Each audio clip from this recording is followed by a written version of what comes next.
Back to our Joshua trees. We are looking really, really good right now. To avoid phototropism, what I'm doing is I'm spinning this pot around like every few days. This one right here used to be in this position back here, but I spun it around that way because, you know, this pot is on the south side of my house, and it gets the, it gets the best, this window gets the best sunlight during the day. And so, I mean, for my plants that need to get full sunlight, like my cacti, I was gonna say cactuses, my cacti and my succulents here, you wanna put them in the window that gets the most sunlight. But the problem with that is that they all start like sort of leaning toward the sunlight. That's called phototropism, for those of you who don't already know that. And to counter that, to keep a bunch of trees that are like growing at a 45-degree angle, what you want to do is you want to spin your pot around every other day, like just do a complete 180 with the pot.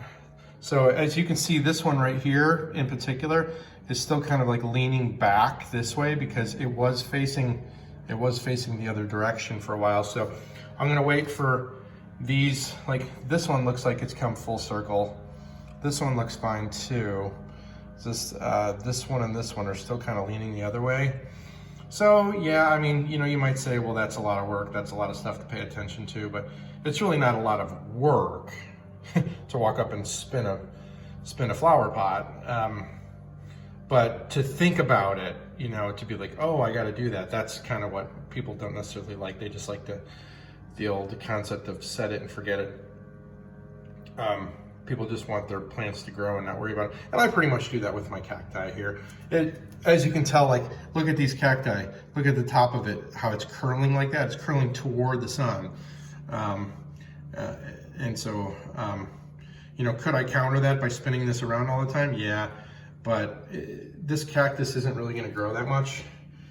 And I hate these stupid things, this red thing and this orange thing, they're fake. For whatever reason, Home Depot, or I can't remember if we got these at Home Depot or Lowe's, but they glue these on here. Just to, I don't know, make it look like something appealing to you so that you'll buy it or something, I don't know. But I have to get these off because I don't want these on here. Anyway. And this blue on this one, this cactus right here, that's blue dye. It's so stupid, But anyway, my wife bought this blue cactus a long time ago. And I mean, and when I say a long time ago, I mean like 6 years ago. And so the blue was all that you saw when we bought it, and all of the white/green sections, those are all new. But that's 6 years of growth right there. So these things aren't going anywhere, These little things, they're just something fun to look at, And you want to talk about a low maintenance plant, get a cactus. You want something where you can just set it and forget it and maybe water it 3 or 4 times a year, that's a cactus.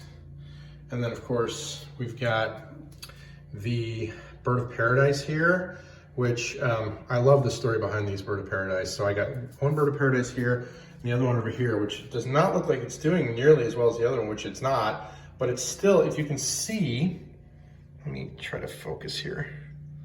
You see that tiny little thing right there? That tiny little spike sticking out right there? That is a brand new leaf that's coming out. So, story behind these two, this one and this one over here. I was down at my parents' house in Florida for Christmas, and I ripped these out of the ground because they have these gigantic bird of paradise. I'm talking 20 feet tall. Like, they turn into trees, basically. And I went in there and cleared out a bunch of growth, dead branches and stuff like that.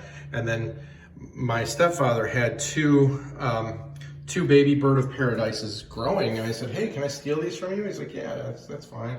Because, the seeds fell off and they were just growing near the bottom, and they weren't getting much sunlight because they were in the shade of the main tree. And so I stole these, and this one obviously is doing better than the other one, but the other one, I thought the other one was a goner because, you know, when you look at what's happened to the leaf here, just all the brown, and then this one's all curling up and looking all nasty. And this one was in the best shape, but it just started getting this brown coloration over here. I thought, okay, you know, this one's gonna die. And then right before I was getting ready to throw it out, we see this little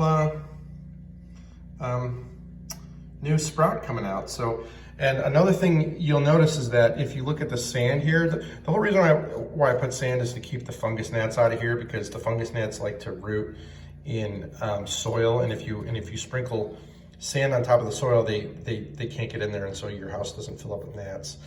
But if you notice the color of the sand, you'll see it's a much darker color, like it almost looks like it's wet, compared to the sand color over here. It's a much lighter color, which basically means that the drainage in this pot is much better than the drainage in this pot. And so the water stays in there too long. What happens when the water stays in there too long? You get root rot. And you know, it likes to drink, and then anything it doesn't drink up, it likes to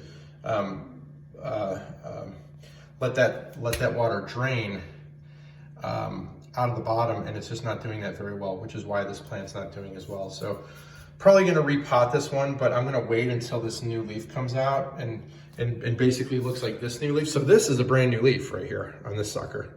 This leaf looked like this little dingleberry right here. Probably 3 weeks ago, it looked like that, and now look at it. So I'm gonna wait for this one to look like this one before I repot this one.